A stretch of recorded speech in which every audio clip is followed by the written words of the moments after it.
এবার যদি সেই দোকানদার বসে থাকেন, এই যে রাস্তার এখানে বাস থামছে, আপনি এখানে আড়ুয়ারি করে যদি আপনি একটা দোকান বসান রাস্তার উপরে, এর জন্য কিন্তু আপনি শাস্তিপ্রাপ্ত হবেন।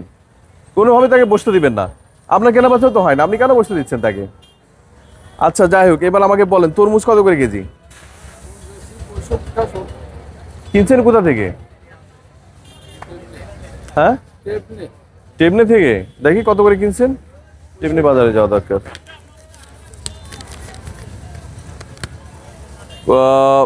কত? 204 কেজি?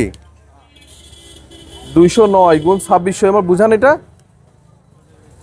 2300 কত? 2385 টাকা। কত? 209টা 2600 কেজি, তাই তো নাকি? আমাকে 2600 টাকা মন,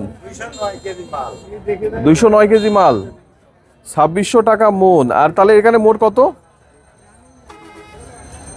13,585। হ্যাঁ, তাহলে দেখেন আমাকে কত টাকা আসছে, দেখেন, ভাগ করেন। আর ক্যালকুলেটর আছে? পারবেন না? হ্যাঁ দেন।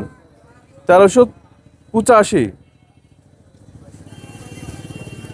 ভাগ 209 দেন।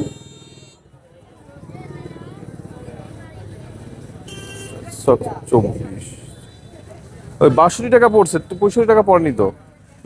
ধরেন দেখি। হ্যাঁ, 1385 ভাগ 209 কত হচ্ছে? 2600 ভাগ 40 হ্যাঁ, 2600 ভাগ 40, ওই তো বললাম তো, যা আসবে 60 62 বা এরকম সামথিং।